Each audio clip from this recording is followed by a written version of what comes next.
이어서 경주 지역 소식 살펴보겠습니다. 인터넷 신문 경주 포커스의 김종득 기자 만나보죠. 안녕하세요. 예, 안녕하십니까. 예. 먼저 고향사랑 기부제 이야기부터 해보겠습니다. 시행이 한 달이 지났는데 경주에서는 예, 좀 성과가 있었나요? 예, 그렇습니다. 원래 1월 달부터 고향사랑 기부제 전국적으로 시행이 됐는데요. 예. 경주시에서는 한 달 동안에, 1월 한 달 동안에 418건, 5,333만 7,700원 모금된 것으로 음, 집계가 됐다. 이렇게 경시가 밝혔습니다. 네.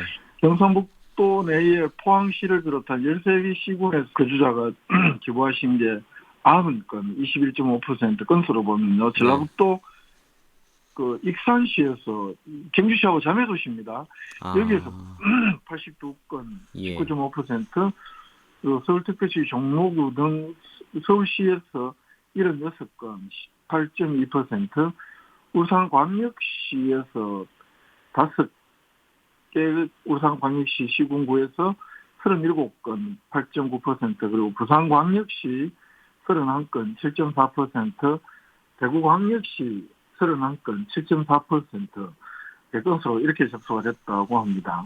아무래도 저 10만 원 기부가 가장 많지 않았을까 싶은데요. 그렇습니다. 이게 전액 세액공제 기준액이 10만 원인데 전체 기부액 중에서 10만 원 하신 분이 345건, 전체 건수의 82.6%를 차지해서 압도적으로 네네. 많은 것으로 이렇게 나타났습니다. 그리고 음, 답례품 신청을 뭐 할 수도 있고 안 할 수도 있는데 그 답례품 신청한 235건을 분석을 해봤더니 이 선호도를 알기 위해서 분석을 해봤더니 경주페이가 39%, 천년 한우가 17%, 이상복방 13%, 이사금살 10% 이런 순으로 나타났습니다. 아무래도 여러 선택권이 있는 경주페이에 대한 선호도가 높았다 이렇게 볼 수 있을 것 같고요. 예.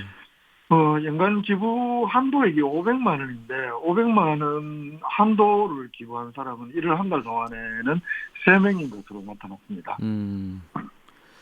자, 시행 한 달이 지난 경주시의 고향사랑 기부제 성과 먼저 짚어봤고요. 옛 경주역 동편에 그 도시재생 뉴딜 사업이 진행이 됩니다. 그 마을 네. 황촌이란 이름으로 진행이 되고 있는데 여기에 그 마을 부엌, 카페, 게스트하우스가 최근에 준공이 됐다고요? 그렇습니다. 경주 동편 성동 황호동 일대 예전에 일제강점기 때 경주역에 근무하는 종사자들, 철도 관련 종사자들 많이 살면서 이제 통상 뭐 관사 지역이다, 뭐 관사 네네. 관사 이렇게 불렸던 지역인데 이 지역 오랫동안 도심에서 멀어지면서 많이 낙후되고 했고 그래서 국토교통부 주관하는 2020년 도시재생 뉴딜 사업 일반 근린형 공모에 선정이 되면서 국비 72억 원을 포함해서 총 사업비 127억 원을 들여서 그 도시재생 뉴딜 사업을 추진하고 있는 곳인데 네. 일상이 유행이 되는 마을, 행복 황촌 뭐 이런 사업으로 2021년부터 2024년까지 4년 동안 공공상생 점포라든가 주민복합문화공간, 마을 부엌, 카페, 또 게스트하우스, 나들이 길, 문화마당, 빈집 정비, 주민 역량 강화 이런 주민 공동체와 상권 활성화를 위한 여러 사업들 음. 추진하고 있는데 그 중에 하나 그 마을 부엌 및 카페 등지 한 8억 5천만 원 예산 들여서 옛날 폐가를 리모델링을 하고 해서 아, 최근에 마을 부엌 겸 카페 한 동하고 게스트하우스 한 동 준공을 했습니다. 이게 그러면 그 마을 부엌이라고 하면 일종의 그 공유 개념의 부엌인가요? 저도 이게 마을 부엌이라고 해서 그러면 마을 사람들 사는 사람들 다들 부엌도 예, 있고 한데 예. 무슨 마을 부엌이 필요하냐 뭐 그래도 마을 공동체를 위해서 뭐 부엌을 공동으로 활용하는 거냐 뭐 이 정도 생각을 하기도 하고 좀 의문점이 들어서 현장 취재를 한번 나가봤었는데요. 예. 이게 이제 마을 주민들이 상시로 이용하는 것도 물론 가능을 하고 그것보다는 이 지역에 지금 도시형 민박이라고, 아, 도시 민박업이라고 해서 예. 마을 이 호텔. 지역에, 그렇죠. 예. 리모델링을 하면서 현재까지 도시 민박을 하고 음. 있는 곳이 한 4곳 정도가 되고, 이번에 준공된 게스트하우스, 그리고 또 준비 음. 중인 게스트하우스나 이런 도시 민박 업체가 한 5개 정도 있다고 합니다. 예, 예. 이런 집들이 개별 부엌들을 활용하기가 어렵잖아요, 투숙객들이. 그렇죠. 그래서 이 투숙객들이 다 근처에 있으니까 이곳에 와서 음. 그 음식도 같이 부엌을 이용해서 할 수도 있고 또 부엌 옆에 카페 공간도 만들어져 있어서 그 여행객들이 이렇게 서로 뭐 정보를 나누는 예. 여행자 정보 공간 이런 쪽으로 활용을 한다고 합니다. 물론 주민들을 위해서 주민 역량 강화 프로그램도 그 물론 여기서 운영을 할 수가 있고 그런데 현재 이제 이 도시민박업이라는 것이 정의가 있더라고요. 이게 워낙은 일반 그 숙박업 때문에 그 도시민박업이라는 것이 외국인들만 투숙을 하게 되어 있는데 이 그 도시재생사업 활성화 지역에서는 특례 조항으로 도시민박업에 맞습니다. 그 내국인도 투숙을 할 수가 있다고 그렇죠. 합니다. 그래서 앞으로 굉장히 좀 기대를 여러 가지 이렇게 숙박업에 대한 마을호텔에 대한 기대도 이렇게 좀 활성화에 대한 기대도 많이 하고 있는데 주로 이제 마을호텔들이 수평적으로 있다고 보면 그분들의 마을호텔에 투숙하는 사람들의 공동 그 부업으로 활용할 이런 쪽으로 활용도가 높아질 것으로 보입니다. 그러면 게스트하우스도 그런 취지에서 같이 만들어진 건가요? 그렇습니다. 여기에 마을 부엌에 바로 붙어 있는 집인데 여기에는 방 3개, 욕실 2개로 일단 게스트하우스를 만들었고 이 게스트하우스와 마을 부엌은 일단 누군가는 운영을 해야 되잖아요. 네. 이 운영은 이 행복 황촌 마을에 사는 주민 20명이 참여한 이 행복 황촌 협동조합에서 운영을 한다고 합니다. 그리고 이 협동조합이 장차 마을 기업으로 전환을 해서 이 수익도 하고 뭐 일자리도 창출하고 이렇게 운영할 계획이라고 합니다. 그 물론 이제 시설 관리는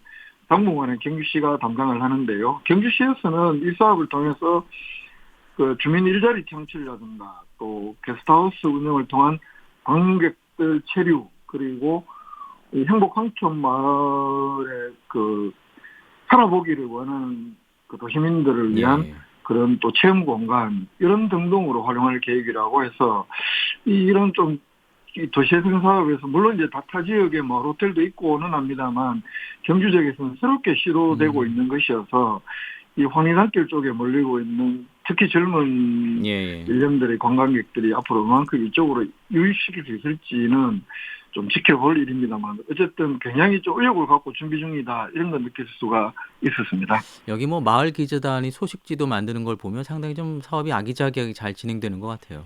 예, 그래서 제가 지금 그 정부 예산 지원을 받아서 도시재생 현장 지원센터라고 있는데 물론 전문가들이 상주하면서 주민 역량 프로그램도 만들고 좀 진행도 하고 방금 말씀하신 공동체 소식지도 내고 하는데 이제 가장 큰 문제는 이런 현장 지원센터가 빠졌을 때 이게 과연 운영이 되겠느냐 하는 이런 점들이 이제 과제로 남아 있는데 그 현장 지원센터 관계자 말은 결국 이 마을을 운영하고 하는 주체들은 마을 주민들이고 맞습니다. 앞으로 2024까지 4년까지는 현장 지원센터가 빠졌을 때도 주민들이 자체적으로 운영할 수 있는 시스템과 사람들을 발굴하고 만드는 작업들을 꾸준히 현재 진행을 하고 있기 때문에 충분히 가능할 거다 이런 자신감까지도 내비치고 있어서 많은 기대를 갖게 했습니다. 자생력이 필요하겠죠.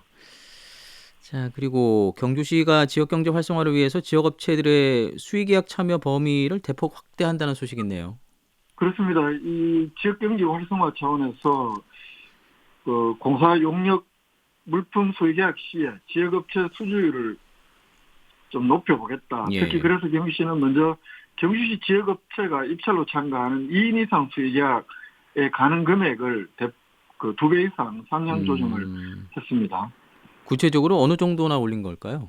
공사계약의 경우에는 종합공사의 경우에는 2억 원에서 4억 원, 전문공사의 경우에는 1억 원에서 2억 원 등등으로 공사 금액 범위를 좀 2배로 확장을 했고요. 높였고 물품계약, 용역계약의 경우에도 5천만 원에서 1억 원으로 2배로 높였습니다. 그래서 경시는 또 한편으로 지역업체 의무발주 검토 제도를 통해서 각종 공사 설계 시에 그 지역업체 생산품을 설계에 우선 적용한다는 방침인데 이 제도 조기 정착할 수 있도록 지역업체가 아닌 타지역업체와 소개할 때는 지역업체를 적용하지 않은 사유서도 경시에 제출하도록 해서 가능하면 지역업체들 물품까지도 많이 쓰게 하겠다 이런 계획입니다. 그런데 경주시의 경우는 사실 지역업체에 대한 수의 계약률이 높은 편 아니었나요? 지역업체 수의 계약률은 90%를 이상이라고 하는데요. 좀 더 지역경제 활성화를 위해서 이보다 좀 더 높여보겠다는 게 경시 계획입니다. 작년 계약 현황 경시 설명에 따르면 용역계약의 경우에는 1913건 513억 원 네. 가운데 한 89.1%, 물품 계약의 경우에는 전체 507건 가운데 92.9%를 지역업체와 계약한 것으로 집계가 됐는데요. 경시에서는 앞으로도 우수한 기술력 또 가격 경쟁력 갖춘 지역업체 계약률을 더 높이도록 하고, 이 모든 계약은 홈페이지 통해서 즉시 공개하면서 투명성 또 공정성 높이겠다, 이런 목표도 동시에 밝혔습니다. 수의계약 사정률도 조정한다고 하는데 이게 그러면 뭐 입찰 가격에도 영향이 가겠네요. 그렇습니다. 입찰 예정 가격 결정하기 위한 기초금액으로 사정률을 통해서 구간별로 이 예정 가격 집중과 분산을 알 수 있는 지표가 되는 것이 사정률인데, 예. 이 그동안에는 본청, 사업소, 본부, 읍면동 제각각이었던 것들 통일하기로 했고, 아울러 수의계약 사정률도 추정 가격 2천만 이하의 수의계약 사정률은 기존 1 내지 10%에서 2 내지 7%로 낮추고 300만 원 이상부터는 9단계까지 단계적으로 적용하던 금액 기준도 4단계로 간소화한다고 합니다. 네. 경주 지역 소식 정리해봤습니다. 김종득 기자였습니다. 소식 고맙습니다. 예, 고맙습니다.